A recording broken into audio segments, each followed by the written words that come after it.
have to approve that. I'm not sure 100% how that works.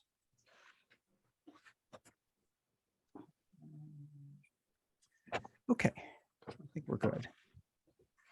Always looking for my glasses. Ladies and gentlemen, you're listening to Louis B. Free Radio Show, Brain Food from the Heartland. I have my dear friend Gary Morgenstein on, and a number of cast, etc., and other folks that are involved with Free Palestine, Gary Morgenstein's new play, which, Gary, I've got it very quickly. First reading is this weekend.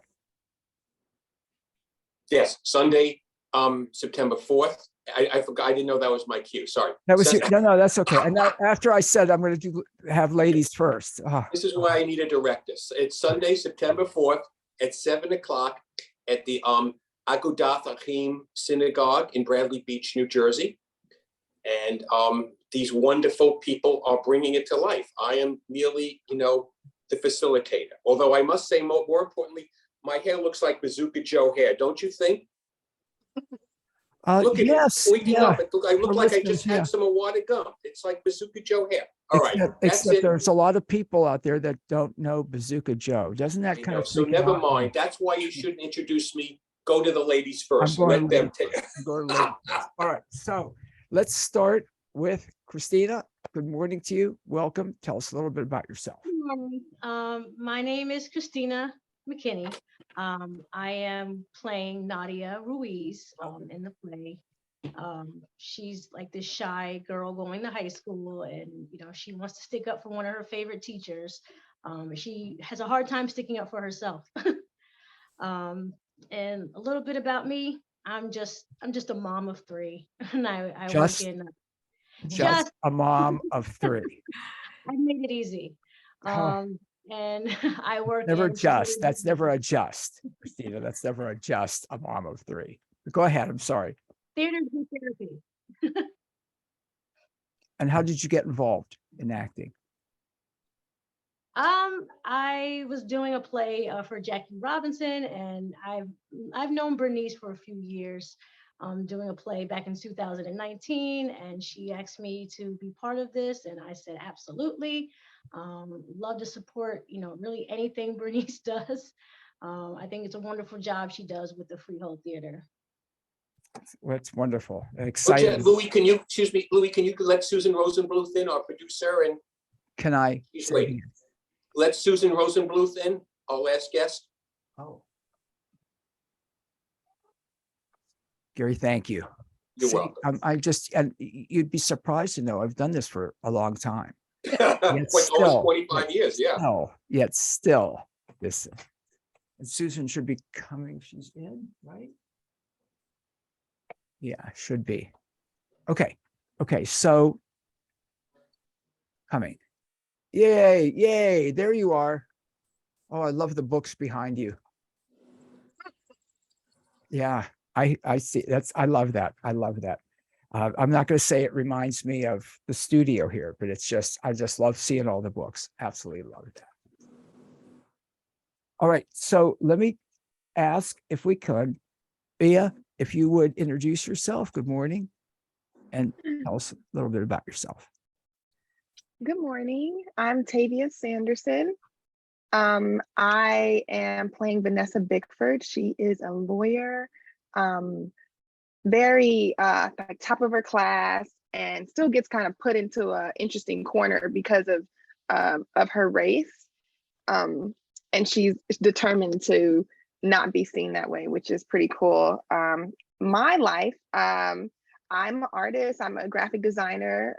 All things digital and internet is what I do. And I was also in the Jackie Robinson Steele's Home play with Kristina. And that's where Bernice found me and asked, "Hey, I'd love you to be the lawyer in this play," and I accepted. That's wonderful. That's when you say that about digital and all things, you could teach me a lot. I can't use the old man excuse anymore and saying, "Well, I'm an old man," that I just can't get it together. But there's truth in that. But we'll move on. Thank you so much. I'm here for you. Yeah, well, careful, right, Gary? Yeah. Very careful. You should be very careful. So, Susan, good morning to you. and welcome. Susan, can you hear me okay? Not yet. I don't think yet. So Jane, good morning. Good morning. How you doing? I'm doing well. Tell us about you. Sure. I'm Jane DeNoble, and I'm reading the direction of the play. Now, with a reading, you really can't see what's going on, so you have to have someone say, Estie enters the room. Adam leaves the room. So it kind of paints the picture. And I studied acting at UNH and also HB Studio in New York. And I've done a lot of film work, television, commercials. I've been working on QVC, and that's another place where I paint a picture. I have a product and I have to sell it. So I have to create the story and make it come to life. So that's what I'll be doing as well with this play. And it's a great group, a lot of talented people here, and it's an honor to be here. So you a little bit more about how you got involved with this. Oh yeah. Oh, this is okay. Hysterical. So we have friends that attend the synagogue in Bradley Beach, and we know them, and they posted something that they were looking for actors in the area, and we happen to be in the town. And someone said, oh, call TJ, my man. He's right below me. And he volunteered us both. He volunteered you. And here I am. He volunteered you. Well, that's that's interesting. Tracy, good morning. Hi, good to see you again. My name is Tracy. Yeah, go ahead. I'm sorry. My name is Tracy Howard, and many years in the past in soap operas, TV, film, had taken a long hiatus with my family and my kids. And one day I just decided, I want to look for something local going on in theater. And I was skimming the internet, and I had seen an advertisement for auditions for Gary's last play, Tomato Can't Grow in the Bronx. And that's just happened to walk into the audition, and it's being in the right place. That I was very lucky. I was in the right place at the right time and chose the right audition and met a wonderful group of people. And after performing in that show, that led to this reading here, and I'm reading the role of Estie. What's that like for you? Doing a stage reading is more difficult than I thought, because, I'm thinking, we're just going to read a script. But, as an actor, you have an inclination to get up and walk across the stage. And I want to walk to that room. I want to storm out the door in a dramatic scene. So it definitely poses more challenges. It's a very interesting play. There's a lot of depth, a lot of different opinions. And, I'm sure Gary's going to speak about that. Yes, I'm sure he will. I know he will. And I just want to make sure. Susan, can you hear me okay? Yes, can you hear me?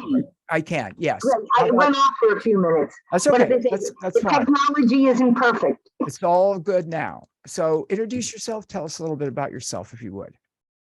I'm Susie Rosenbluth. I'm the editor and publisher of the Jewish Voice and Opinion. And Gary was a real serendipitous joy of COVID, of all things. He was, I say there were many gifts of COVID, and for me, Gary was one of them. When there was a Zoom presentation of a black and white cookie, it was certainly something that the Jewish Voice and Opinion was interested in reviewing. So I contacted him when I saw that it was going to have a Zoom presentation. And what I really love about Gary's work is that he takes all of the horrible stereotypes that I think they kind of sprout around us in the air we breathe.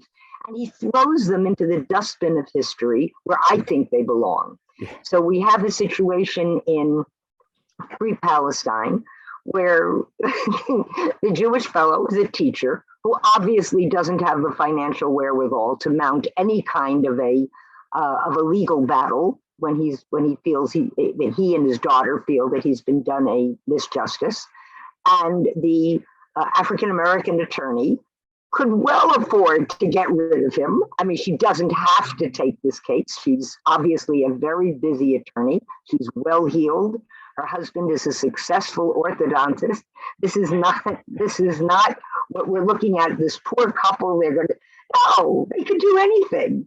But obviously she takes this, and she doesn't like anybody telling her what pro bono cases she can and can't take. I don't know without that kind of nudge from her husband whether she actually would have taken this case. But certainly once he got involved in telling her, hey, maybe you don't need it, she wasn't going to take that line down because it's an insult to everything about her.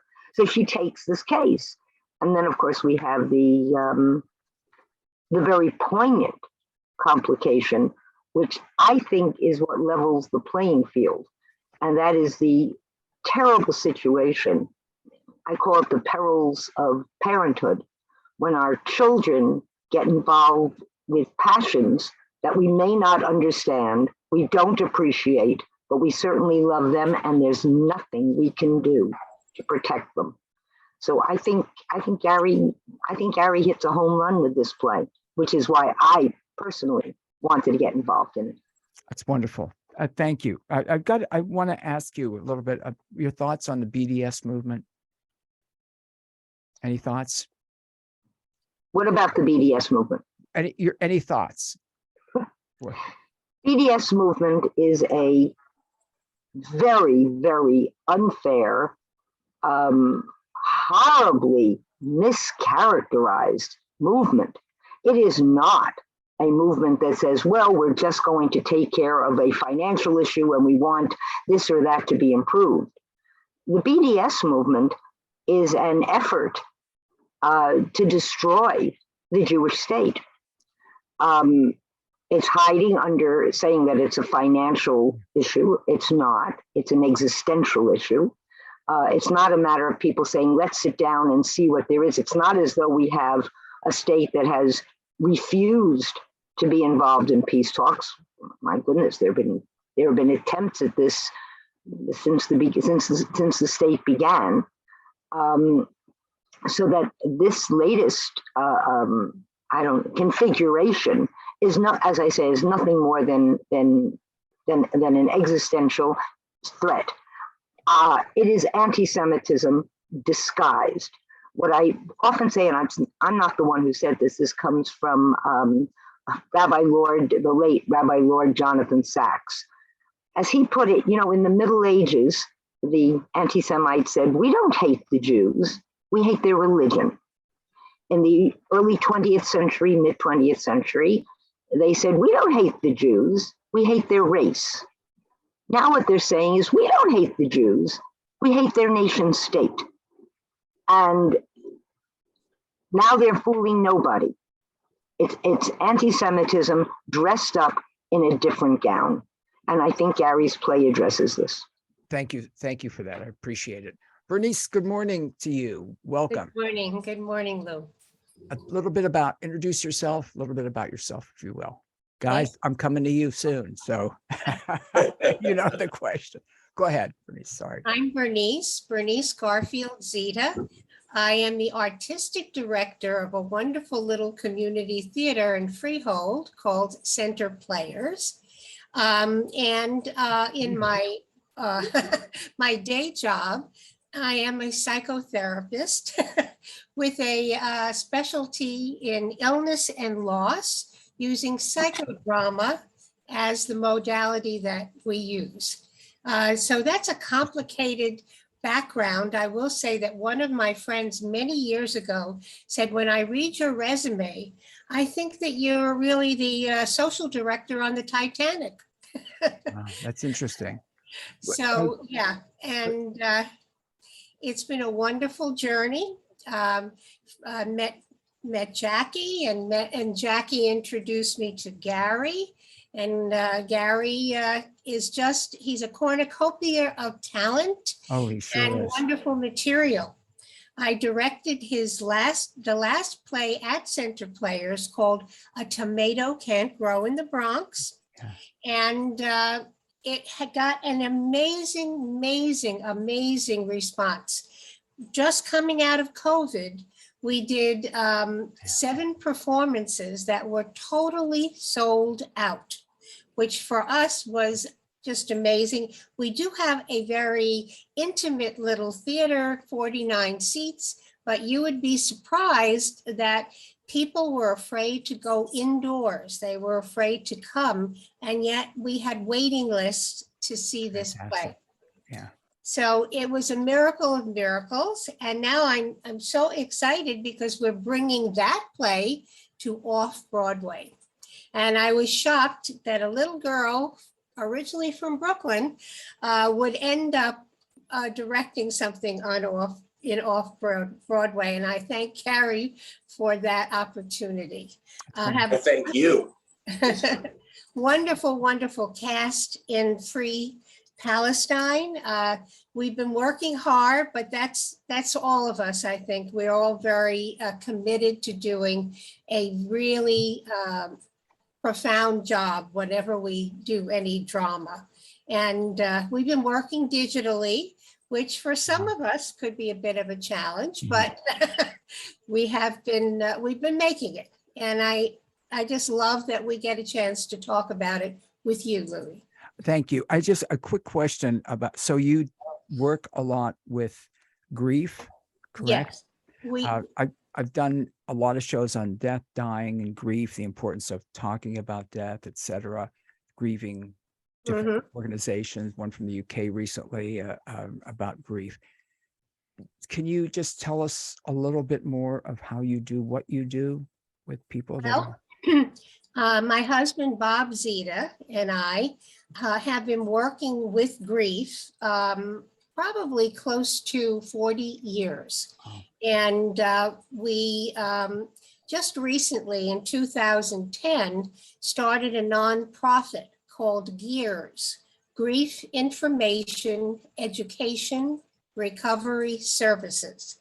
And we have been doing a monthly grief group called The Morning After, MOURNING. We work with, we've been doing it through COVID virtually, which most people said, oh, it'll never work. How are you going to do a grief group, online? And it does. We're in the group, and within 2 minutes, people forget that they're talking to a rectangle, but instead they're just there. And this is the way they get there. We work with the idea that grief is universal. Everyone feels it, but how they react to it is totally unique, depending on their background, depending on their relationship with the person who died, and depending on the resources they have around them. What kind of network do they have? So our grief group has become, in a way, a family for a lot of people. If you're up for it sometime, I'd love to spend an hour or 45 minutes or whatever talking about grief with you. I would be more than happy to, because Gary will connect us, right? Gary, right? Okay, of course.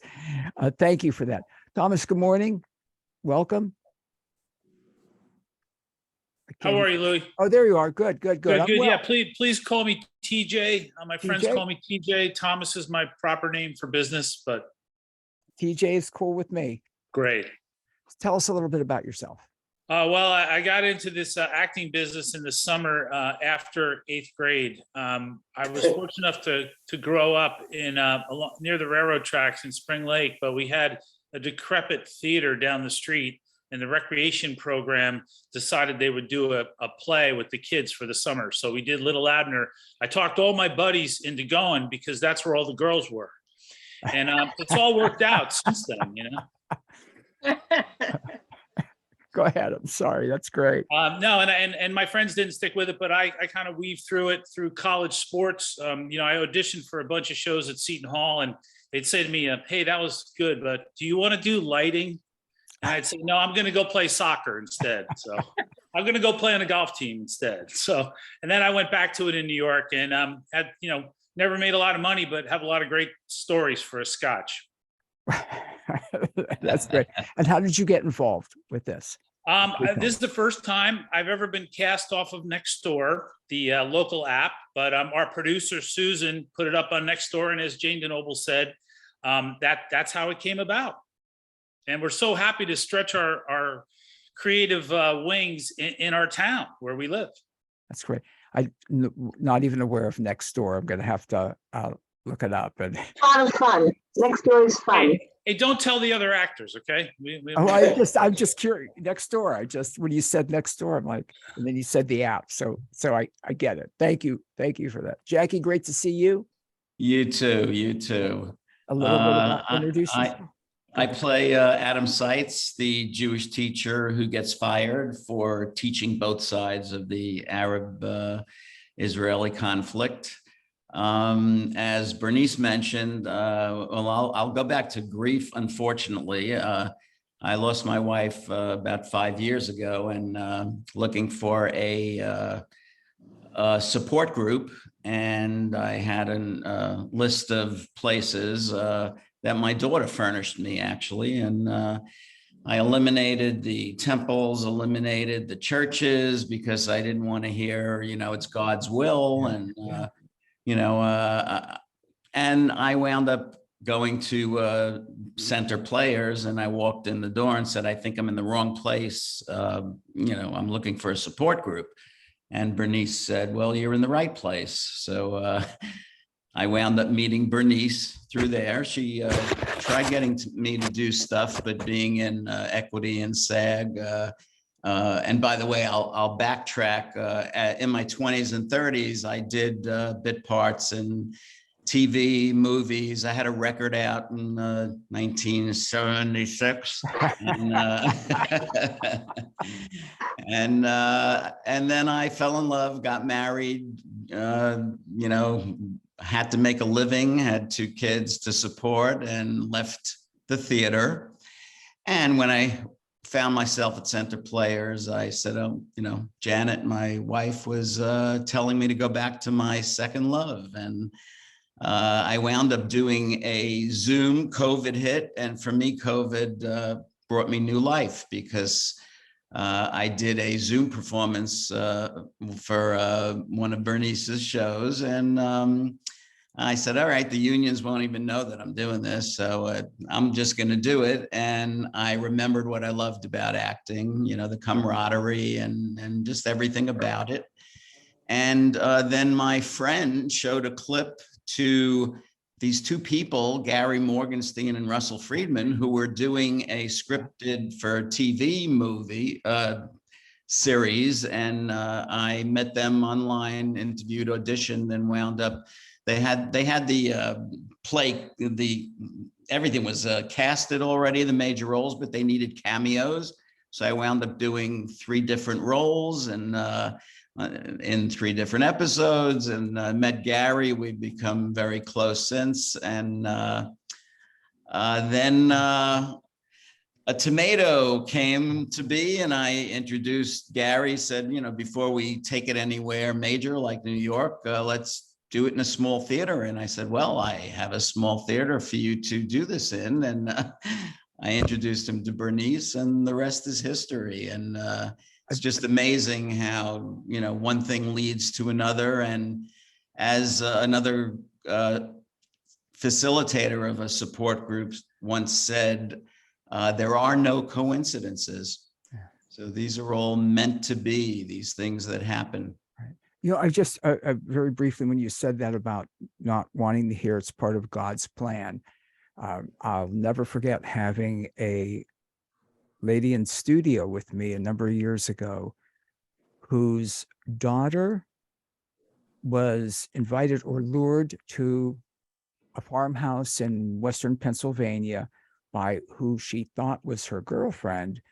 And the woman was there with her other girlfriend, and they beat her and buried her alive, suffocated. And when I was talking with the mom, made a lot of horrific media stories here and in the UK. But I'll never forget her saying, when I asked her, what did people say? She said, please don't tell me it was part of God's plan for my daughter, who thought she was loved by this, lured there, beaten, and buried alive, to suffocate. Please don't tell me that's part of God's plan. So when you say that, I know people say, forgive me for going off on this, I know people want to say something. We've got to know. And Bernice, you've got expertise in this, not me. You want to say something, but there's nothing you can say that's we'd love to people are sincere. They want to, can I carry that weight for you? I wish I could carry, that doesn't happen. And for people to say something is part of God's plan. I hear you. I hear you. Yeah, I You said just that, I'll never forget that. actually just retired. I've done 39 years as a part-time cantor, besides other jobs. And the last few, when my wife was sick and undergoing chemo and stuff, I never prayed so hard, and, didn't help. And the last few years I sang, and it just felt like a gig. I made good money. I got paid for it. And I just didn't feel the connection. I still believe, that's for another time, believe in God. But it's. I think this is part of Gary's play, if I can bring it back, because the play is about two grieving parents.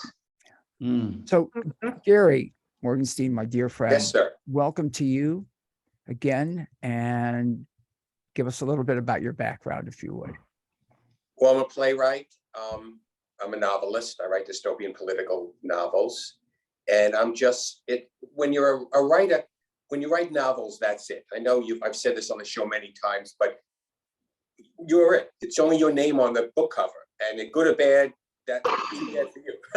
You're the only one, the responsibility. But the wonder and the beauty and the magic of doing theaters, and you get to work with just such wonderful people like this who bring it to life. And I'm always fascinated by the director, the actors, finding out things about the character that I didn't know existed, that I never thought of. Look, when it sounds a little trippy, but I went to college in the 70s, so forgive me. When the door to the other side opens and they just walk in, that's who they are. I don't change anyone's name. I don't change how they are or what they happen to be. Then we have a discovery process as they reveal themselves. But theater is that, and in spades, and that's what I just love about it. And as Tracy said, doing a reading is difficult because you don't have the props. You don't have the ability to walk and to move. It's really that's almost the purest form of theater. I'd like to ask also the actors, please. It is like going back in time, sitting around a campfire. It's not the equivalent of CGI or anything. It is just the story and the actors. And I'm just so happy. And I would like Susan to explain how we ended up in Agudath Achim synagogue, because I thought when she said, I'm just starting, then we turn over to her. Back in June, I went down to Susan's house for a Jewish holiday shavuos, and we had a great time. And then she introduced me to the Rabbi Maury Kelman, and I spoke in the rabbi's backyard to about 24 congregants, and clearly I didn't offend too many people because I could be politically incorrect. Not there. It was interesting because some of the things when I spoke to them, I don't want to get off. There's a little on point. Yeah. They talked about being a writer and writing things with Jewish themes, and I talked about some of the problems that Jewish writers have because you're dealing with sometimes Jewish anti-Semitism. People don't like to hear this. In this play, I talk about this is not the Gentiles, coming after Adam Seitz. These are the Jews, and these are the progressive democratic socialist Jews who don't believe a fellow Jew can be balanced, code word, to teach a course when the curriculum has been changed. They changed the curriculum in the school in the opening scene. Adam relates it to Estie, that they're no longer going to study Israeli-Palestinian, a two-state solution, which has been on the peace table since 1948. But it's going to be one state. It's going to be Palestine, and Israel's not going to exist. And as a Jew, he can't teach it because he's not balanced. So it goes, so I like to explore different aspects, but the anti-Semitism is just a key to all kinds of oppression and all kinds of bigotry, because anti-Semitism is no more important than any other hatred. There's zero tolerance. Hate is hate, but it must be as important And I think that's it. And I think, unfortunately, in our society, we have pecking orders and we have political narratives. And some kind of hate is okay, and other kind is ignored. And I want to, and then I'm going to let Susan talk about that.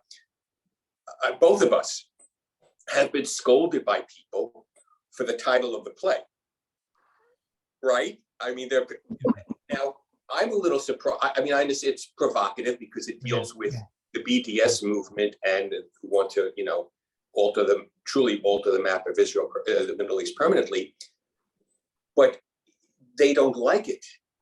And this is coming from Jews.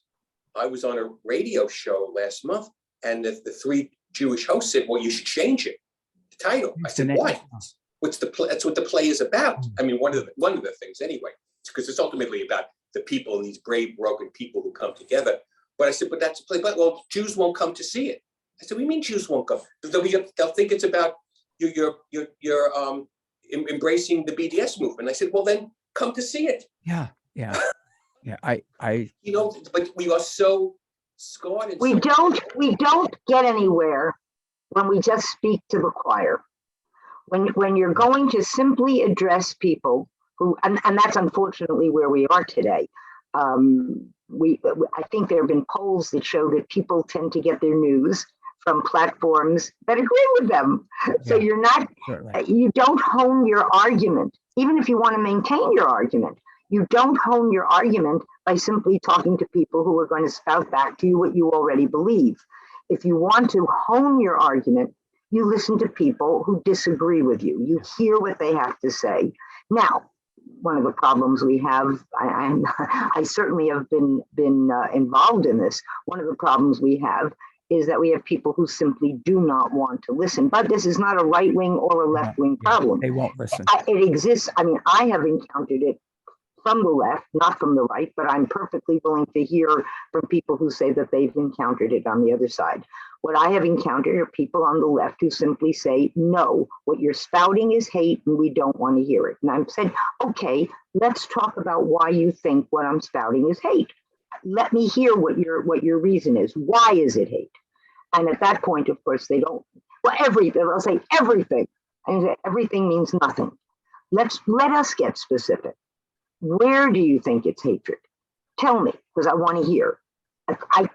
And unless you were willing to do that, you can't hone your argument.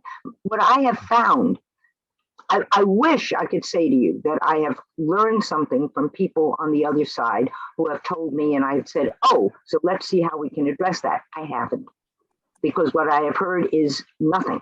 What I have heard is, oh, everything you're saying, everything your candidate is saying is hateful. Everything. Everything means nothing.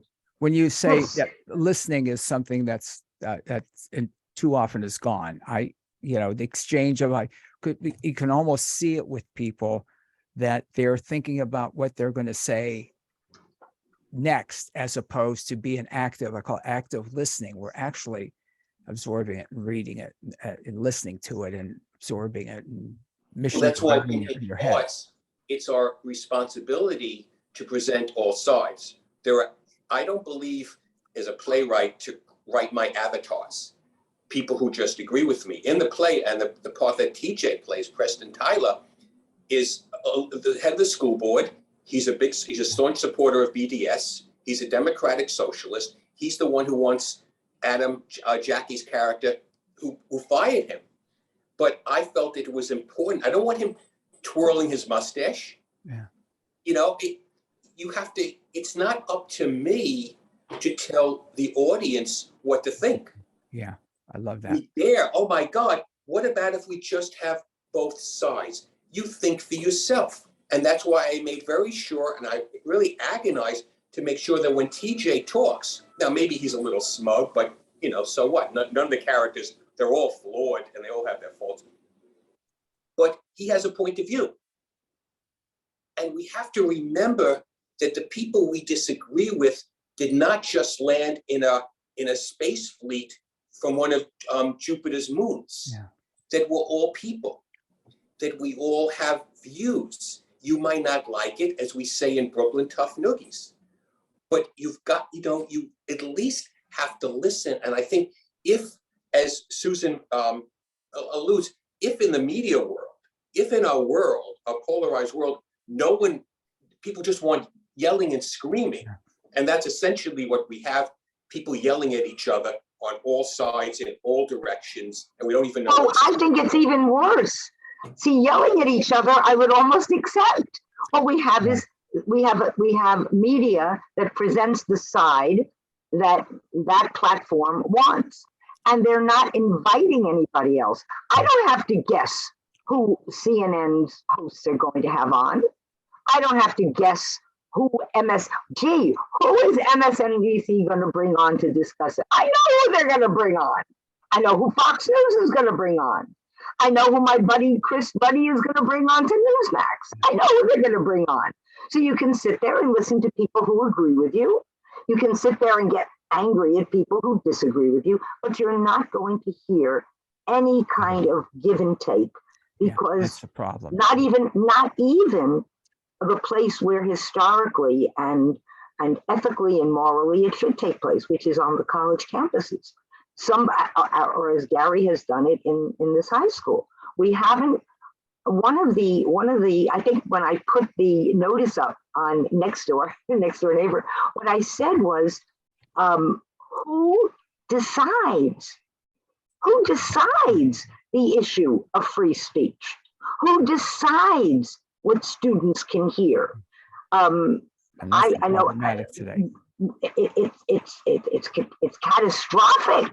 And with social media, et cetera, and the algorithms can feed you more and more of that. And one of the things when the social media platforms decide to take a position and they're going to shut down the other position, then what was the whole purpose of this place of this meeting house where people were going to have a chance to say?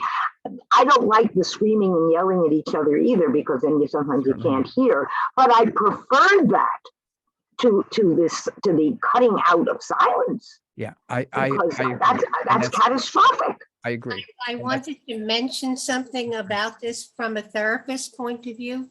In the COVID era, people were in their homes 24/7, and that kind of cut them off from a lot of other people. And one of the biggest things that has come up is when within the family, one or another of the family has a different point of view. Perhaps they're pro-Republican or they're pro-Trump, which Gary addresses, and the others are very, very, very liberal. It has actually created major They stop talking. I did a story about what happens at a Passover Seder when people are, I mean, it's great when everybody in the family has the same position and that's the same thing. You can watch whatever and everybody is saying yes, yes, yes. I kind of like it when people have different. But what happens, but I know where Passover Seders haven't taken place. And this, by the way, preceded COVID. It went back.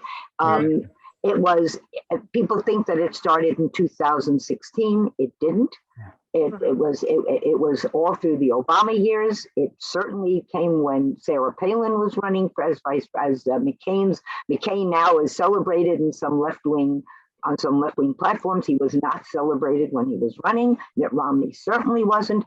And these are people who stopped dealing with each other. I'm talking about cousins who say we don't, and it's not because somebody has literally come out or hurt somebody. It used to be people didn't, we always wanted to follow the money trail. This has nothing to do with money.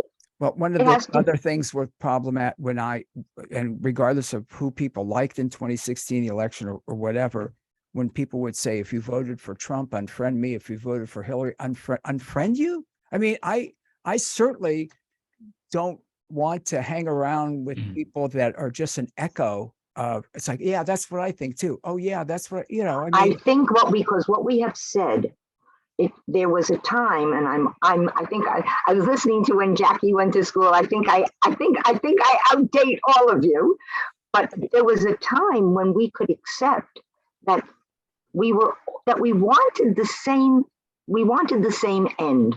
We had the same goal. What we disagreed on was how to get there. Yeah. It wasn't a matter that anybody was saying, oh, well, you want water, you want dirty water, or we have different paths to get there. And we can think that somebody is wrong without thinking that person is evil. I agree. And I think that's where we get. Kristina, again, controversial with this. What is it like for you being in a play that is, when Gary's saying it, they want to change the name, et cetera, and being in something that is controversial? What is it like for you?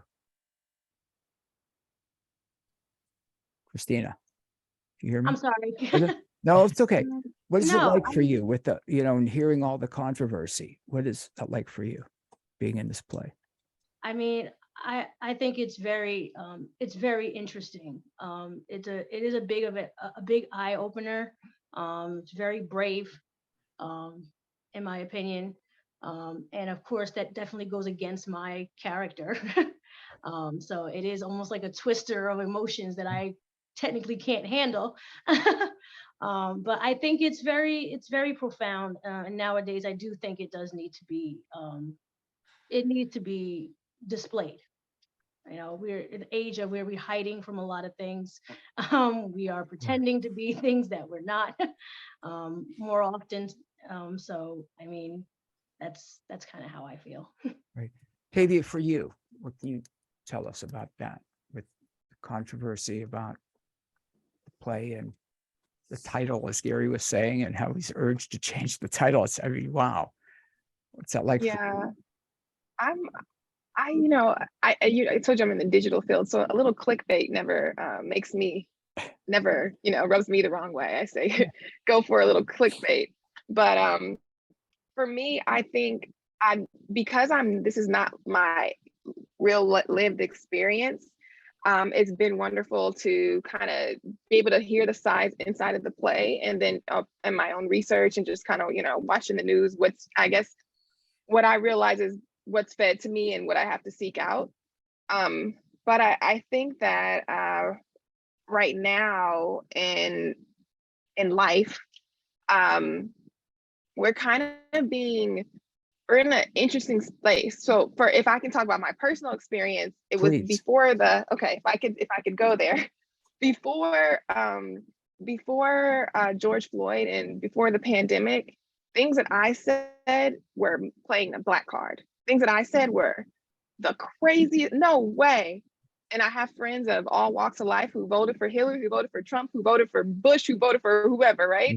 And even even if it's your life experience, it's like, you can't say that. You can't play that card, even if it's happening to you, right? And so in my character, Estie, which is Tracy's character, says, if this was a black issue, there's a hate crime that happens, and if this happened to a black person, this would be, everywhere. This would be a big deal. And what came to mind to me, because this play is present day, right, is that wouldn't have been a big deal before George Floyd. It would have been just another thing that happened. And this is in my experience, that it was never, it was just that when people were enlightened about of black issues and started to believe them, people were coming to me like, oh, is this really the thing? I'm like, yeah, it's a thing. We've been kind of telling you, but we just kind of stopped telling you, or at least Tavea, stopped telling you because you didn't really care to listen. We've been trying to tell you it's not the same as your experience. And so I thought that was a big shift that Estie would say that what if it was a black thing? Because in 2022, if this happened, if this was a hate crime to a black person, yeah, that's a big deal. But in 2016, if that was a hate crime to a black person, it was just a crime. I don't know. No one even care. Like, it would just be a thing that happened. And so I could relate to what she was saying, where this hate crime happened to a Jewish family, and she's saying no one's making a big fuss about it. And I'm like, yeah, it's just been a few years for us for anyone to even care. And I almost feel like it's just because it's a trendy thing to care about. It's the right thing to care about right now. But I don't know if do people, I can't tell if you really care or if it just makes, if it's good clickbait, if it's good news. Yeah. So hearing it from, I guess, putting myself in their shoes as best as I can, which is I really can't do that. But I'm saying from my experience and saying the way Estie Tracy portrays that character, it's been really like Kristina said, it's been eye-opening and saying, It's interesting. guys, don't we all have a similar walk? Don't we all, why is it so hard to see that we all have a similar walk, and we all have the hate crimes and not hate crimes, and oh, the media cares about you this year and they don't next year, and why can't we see that? I think it's an interesting space for people to just kind of, we're talking about the algorithms and such, but go with what the algorithm is telling you this year and just totally forget about, last year they did care or didn't care. It's a use your heart and your brain, not just what Google wants to feed you. Yeah. Yes, absolutely. And I agree. How is everybody time-wise? Can we go another half hour or so? Or, yeah, everybody cool? Sure. All right, let me ID real quick. You're listening to Louis B. Free Radio Show, Brain Food from the Heartland, copyright B. Free Radio Limited, 2022, produced by the lovely Miss Money Face in cooperation with White Rabbit Productions. Let me ask Tracy, because I think Yes. interesting about, in the same vein, the controversy, et cetera, what Free Palestine brings up in the discussions. What's it been like? What is that like for you? Well, one thing, every time I read the script, I find something new in it, or my opinion forms a little more. But back when we were talking about politics and what's important with every character in here, nothing is black or white. I don't see how anybody could really claim themselves as being Republican or Democratic, because in here, everybody, in the beginning, it seems that everybody has their own view on what's right or wrong. But as the play goes on with each character, you learn that they've had their own life experiences or an event in their life that has either formed or altered their beliefs. And there's a story behind the way they believe that they do. It's not, I feel this way, I feel that way. You learn a reason behind it. And everyone's opinions isn't all, black and white. There's a reason for it. It's interesting. Jane, for you, again, doing the stage directions, obviously everybody's read the play. I've got the play here, right? Has it, I don't want to say changed you, how does it impact you, Free Palestine? Well, it's interesting. Every time we read it, I learn more. And I'm like, oh my God, I should have seen that. I should have known that. Where, the brick was thrown, and it was Estie that kind of arranged for that to happen. So it has so many layers that are just shocking to me. And I think that's how life is sometimes too, where you think, oh, that would never happen. And it did. Yeah. And it's interesting too how some people do hit heads, and it's political things. And a friend of mine said to me once, we agree on more than we disagree on. And I think a lot of people have to keep that in mind. Yes. That's a lot of us, we all want this good. We want good for our families and the world and our country and our town. And we have to focus maybe on that sometimes. We do agree on a lot of things, and we can all get along. And that's a great starting point, I think, in discussions, is what do we agree on first? I've said this that there may be more that there's more that unites us than divides us. Yes, the issue is that we may have different paths that we think will work to get there. Yeah. And those are things, if we don't think that the person, that our interlocutor is evil, if we think, we might think he or she is wrong. I think, you have to think of what the unintended consequences are that you're suggesting. But those are things you can talk about if you don't believe if you believe the person sitting across the table from you is evil, the discussion is over. Yeah. Then you can't sit and talk with someone like that. I've said this many times on the show, and I remember when I was young, which was many, many, many, many decades ago, you might walk into a bar and two guys are screaming at each other, and this is not ideal way of communicating, swearing at each other, screaming at each other. And if somebody didn't know them, they said, we better get a couple of bouncers. One of these guys is going to hit the other one. 5 minutes later, they're hugging. Hey, I picked up the tab at the bar. Are you picking me up for work in the morning? We're going out. I mean, you didn't, again, that's not ideal to be screaming and swearing at each other, but you didn't, I'll use the unfriend them because they felt differently. Again, that's not an ideal way of communicating, but you didn't, and that seems so different now. Everything's so polarized. Because you remembered more about, I think it used to be that all of history didn't start an hour ago. Yeah. Everything didn't start at this morning's breakfast table. Yeah. So that if you have a family member who voted differently, voted opposed to you, didn't feel the way you wanted the answer to come, felt that it should come from a different place. It doesn't mean that you forgot all the rest that you shared. You didn't forget how that this person introduced you to someone who got you a job or went with you to the doctor and was there for you, brought you soup when you were sick. If all of that didn't go out the window, it was like, oh gee, what did you do for me now? Now we disagree, so now all of that is over. And Along those lines, Go ahead. my sister and I are opposite poles of the political spectrum, and I, said to her, how did we grow up in the same house? With you believing that and me believing this, and she refuses. And this is a person with a master's degree, or maybe 2 masters, I don't know, an intelligent person. That doesn't make her intelligent, but she refuses to listen to my side. Her side is the correct side, and I'm crazy. But then I'll say, listen, Rita, you're my sister. I love you. Let's not talk about politics. And then we can go on and talk about our family and whatever else. But when politics comes up, it's like, geez. Just wanted to mention that people learn to agree to disagree. That's how they, you can have your ideas, I can have mine, but communication is the number one factor in whether relationships of any kind can continue. Communication. Can you listen to an idea that is not yours? Can you accept somebody else being different? And most of all, it's about fear. People, if you go under all the things that they're talking about, there's some fear of something that's going to happen. Will these strange people take over? So I have to watch that. Will they steal my fortune? Will they marry my daughter? There is always fear under all the emotions that people put out.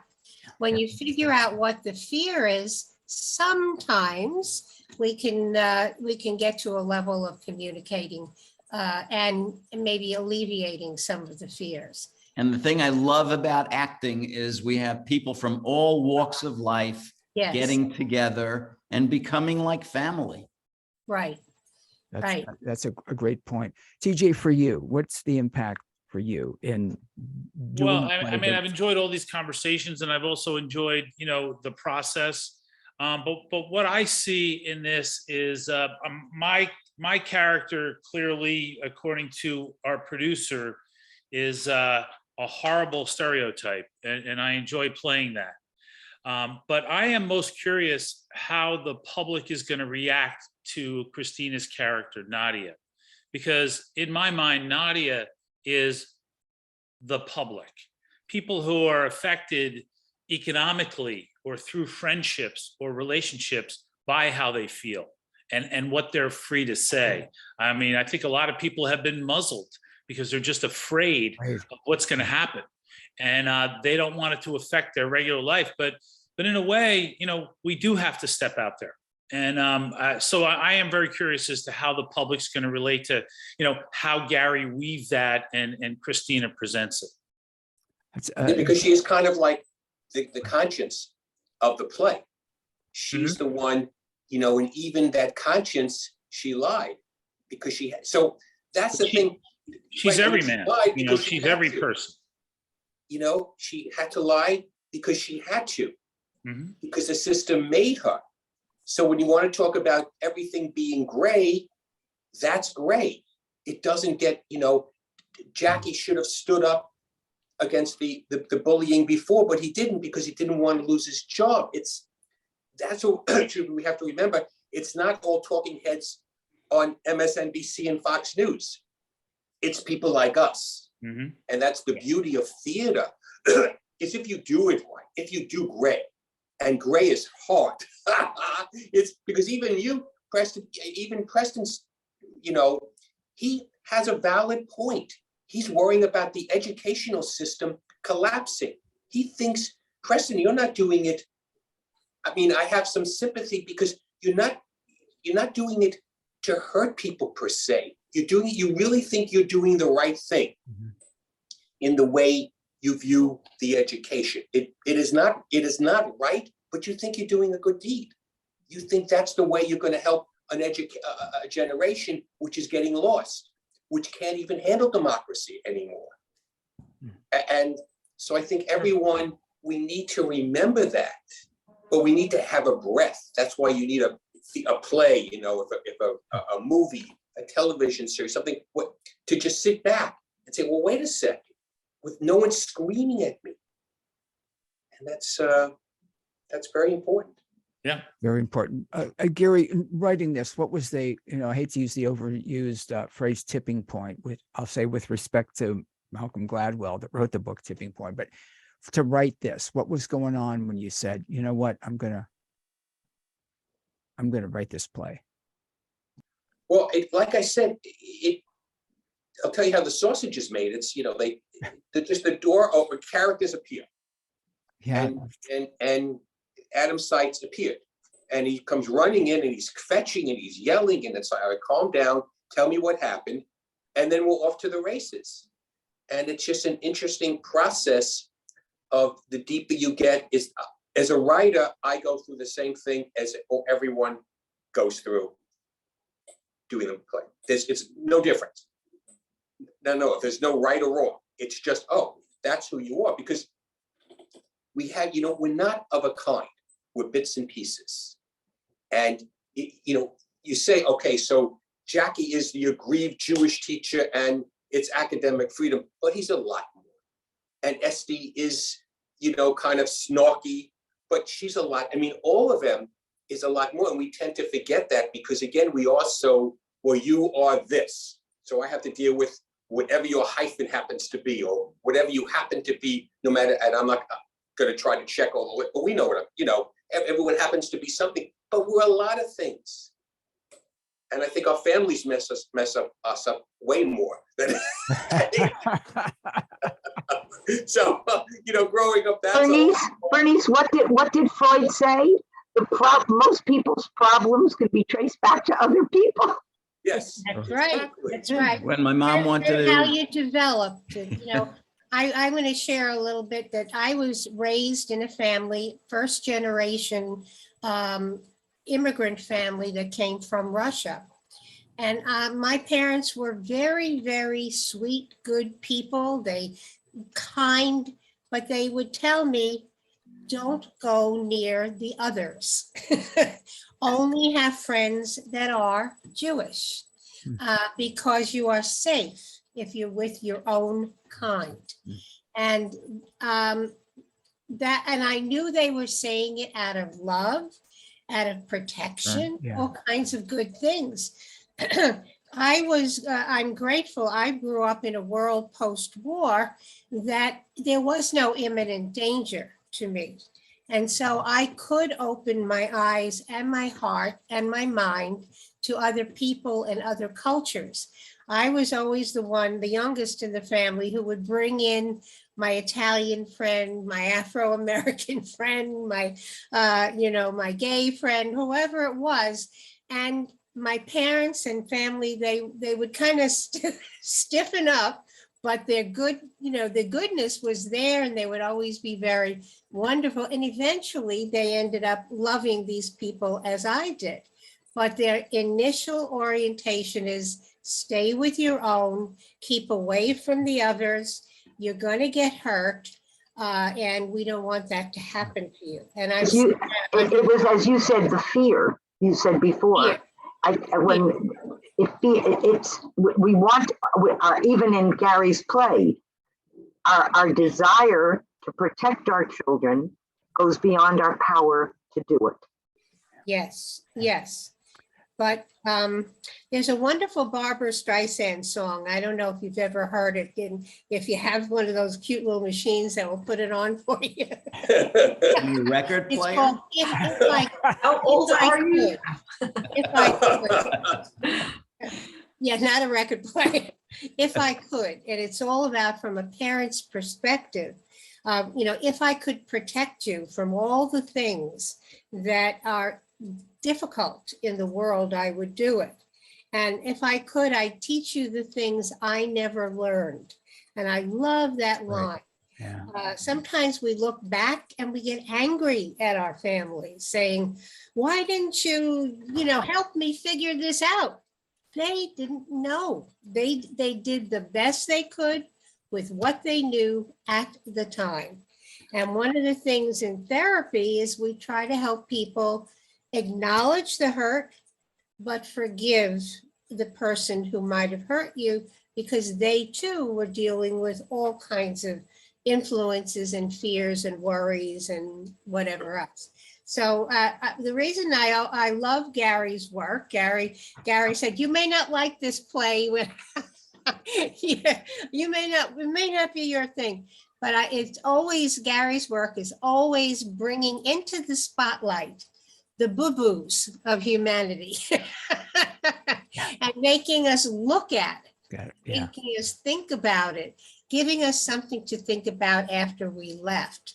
And for me, that's the ultimate theatrical experience. And that's why, Gary, I've been so willing to, do and work with you, and so grateful to work with you.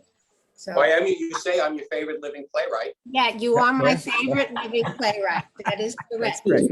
I know what you're saying, because it was the feeling that I had.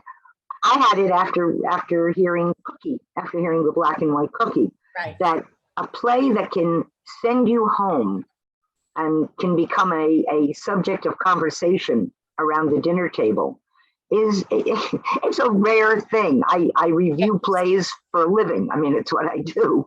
And so many of them are, even when they're cute. So they're cute and they're trite and it's over.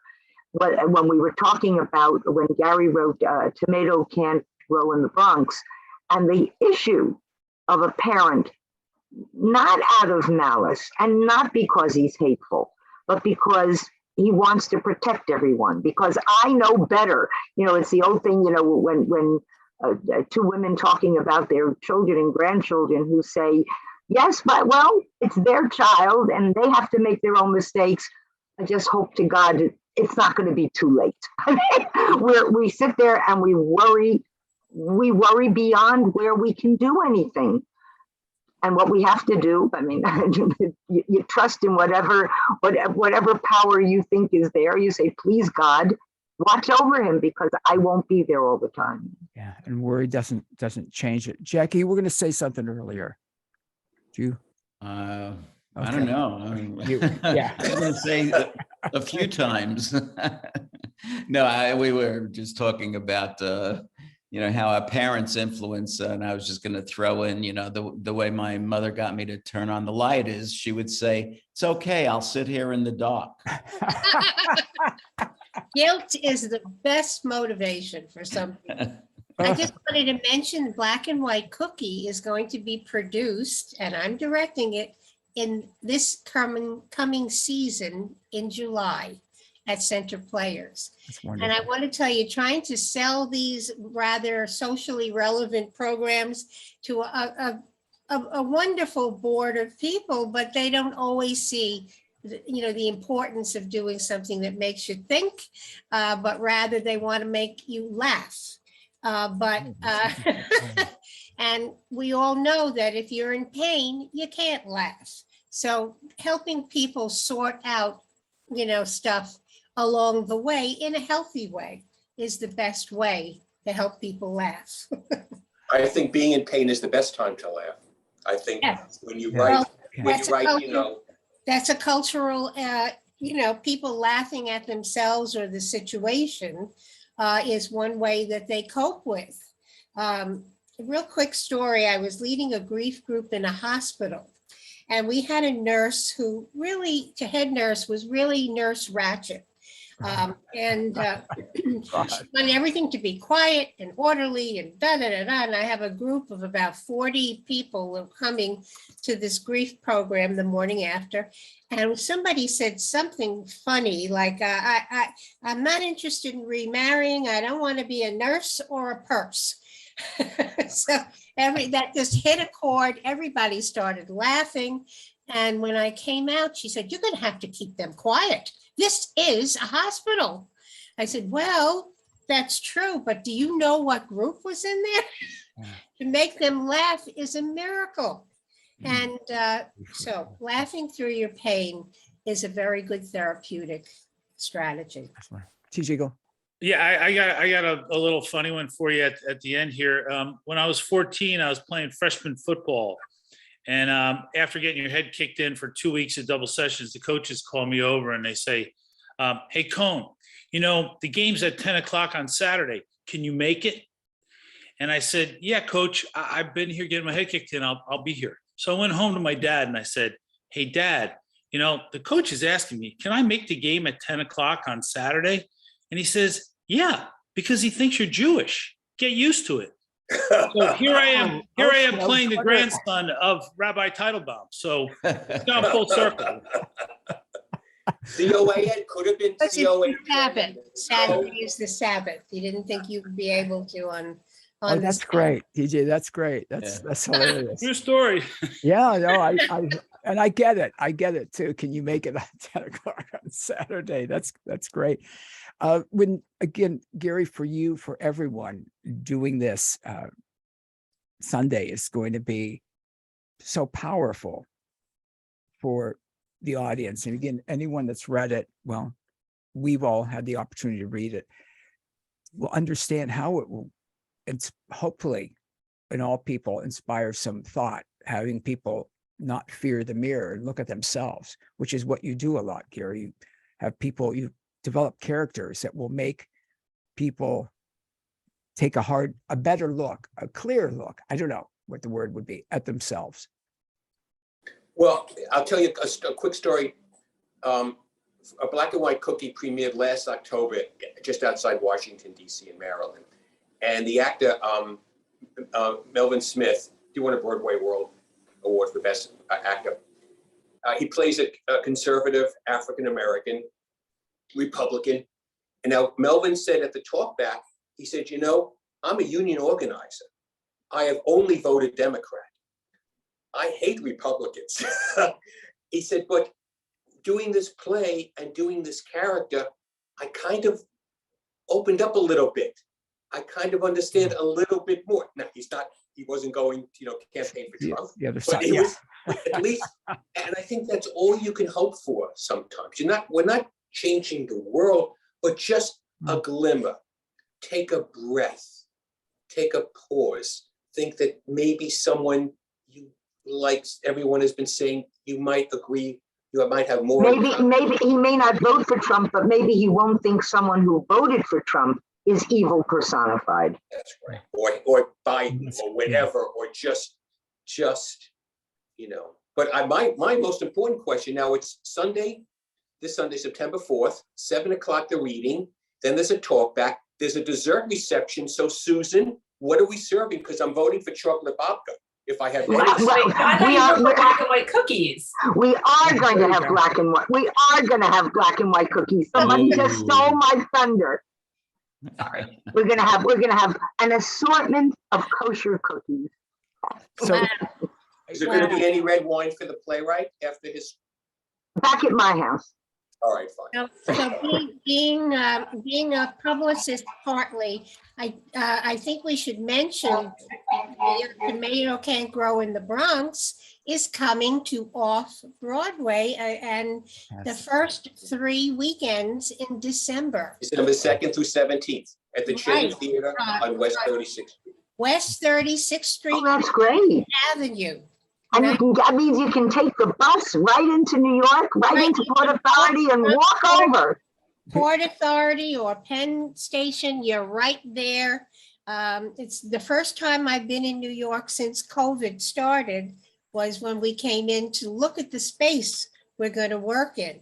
I still love New York City, no matter what anybody says about it being different. And it's not. Just the diversity, the energy, the creativity, it's all still there. It's had a bumpy ride, like many of us. Yeah. One of the The things good I news think, and again, not being an actor, do any of you wonder, maybe, I guess not because you're professional at it, but how someone's opinion of you, even though you're playing a character, could change because of how well you played that character? Am I making any sense? And if you're playing somebody, Meaning you carry it out of the play or what? yeah, that someone would think, I really liked her, or really like it. She played that role so well. I know that kind of sounds counterintuitive, but that they may have a different opinion because of the role you play. That would be like a huge compliment. Like, say I was playing someone evil and somebody came over to me after the show and hated me. It's saying that you just, you justified your job. You did a wonderful job. And as an actor, you learn to really not care what other people think about you personally. But that would be a huge compliment. That's great. That's great. I just want to say, we have a talk back at a little visiting with this cast after a show, and very often people will come out and talk to the actors as if they're still the character. Yeah, that's So they interesting. say, you really should be nicer to your mother. Great. So it has a powerful effect. Yeah, that's interesting. Anybody else want to offer up anything? Well, I just, the same vein of thought, I did a college production of Zoo Story, and I was a crazy character who actually gets someone to kill me at the end of the play. And it was for a master's class, and we had a talk back, and one of the people said, the guy who played Jerry, are you really crazy? And like Tracy said, that was like the biggest compliment to get, thinking that you are the character you take on. Because it's so believable and so sincere. Right. Play. So I said, yes. Yes. So look out. TJ, any No, it's real special to do this with this group and also to do it in our town and share it. I think, it's a wonderful fundraiser for the synagogue. But also I think we're going to see a lot of different people coming in, people that are theater people that aren't, our locals. And I think we're going to have a fantastic turnout and it's going to be a wonderful result. And I'm anxious to see the reactions from the audience. Yeah, I think that talk back, the discussion afterwards is going to be fantastic. Tavea, any thoughts? I think it would be a wonderful compliment. I think for me, there are some things that in the play that I don't want to feel. I am a mother, and in this play, I see my son hanging from he committed suicide, and I see it like I don't see him committed, but I see the ending, or not commit. He died by suicide, and that when you portray a character, you have to actually feel what they're feeling. And that is a place that I don't want to go, because you hear people, they go there and it's like hard for you to not be there anymore. And so I think it would be a wonderful thing that someone would say, wow, I hate you, or I can connect with you because I've seen that. But it's almost as just Tavea, regular mom. I'm like, I do not want to feel that, even if it's pretend. So it's a space where I'm just like, I'm gonna give it 2 shots of feeling it, but I can't do it. I can't do it last month. So yeah. I think that's one of the things that Gary does.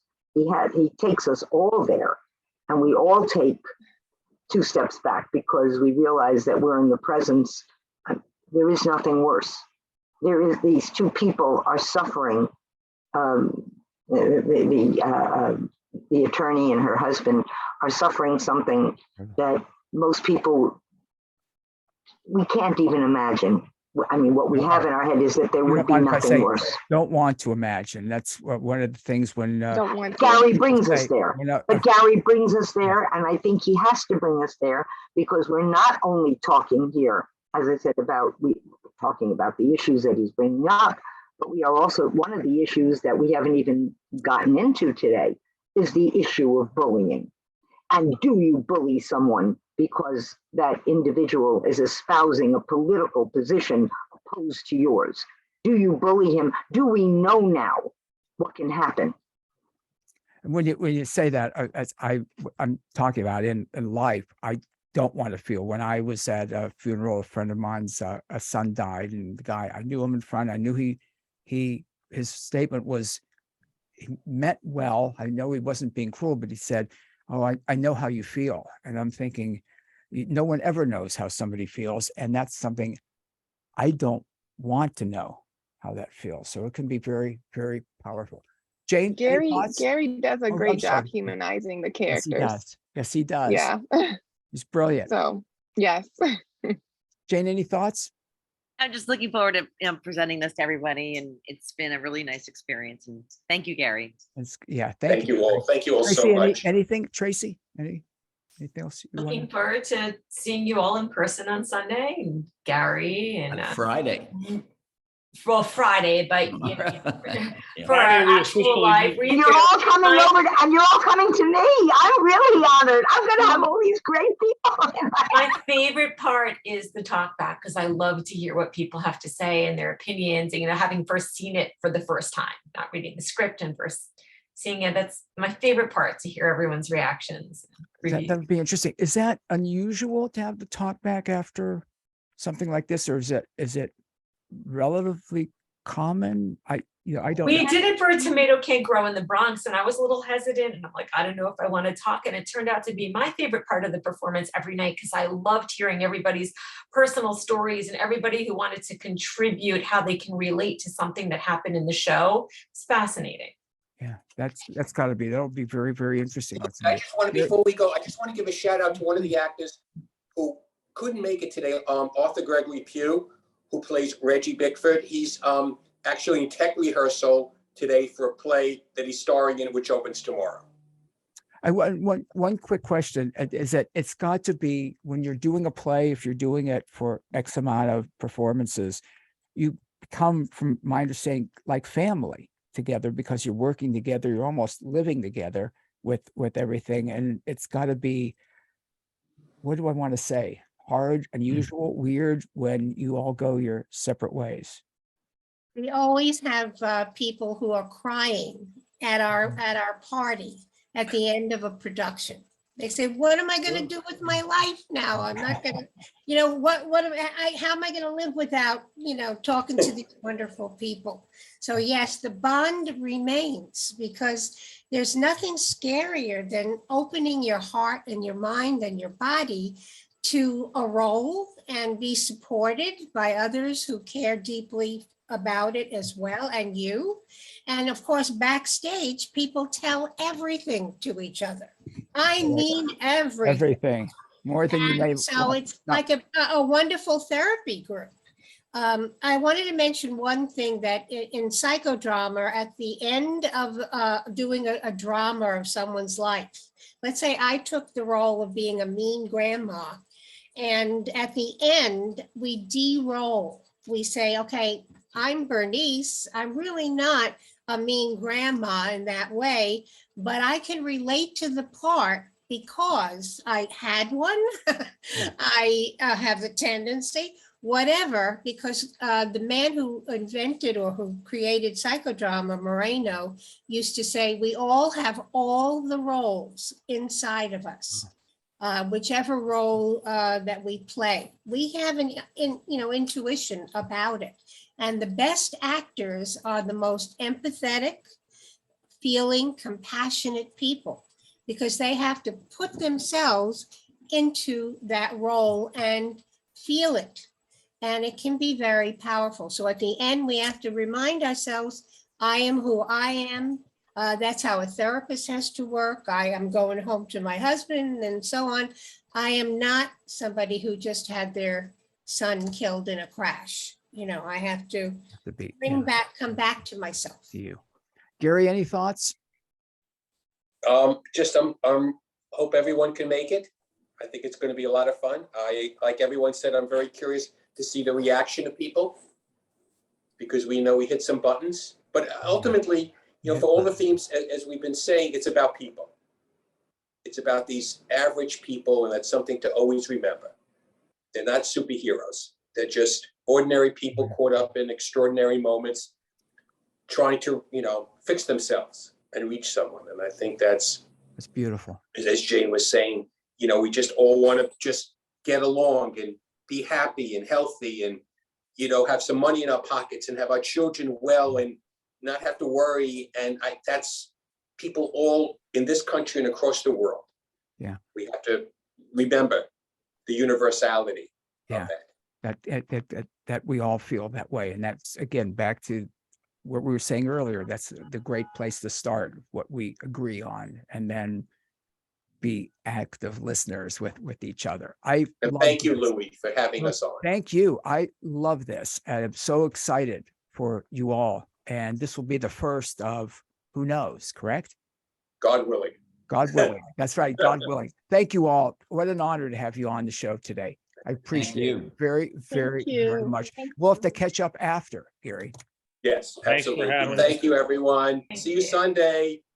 Thank Bye. you. Thank you. Bye. What an incredible group of people. Again, Palestine, and I've got links up at louisfreeshow.com, at wfmj.com. You can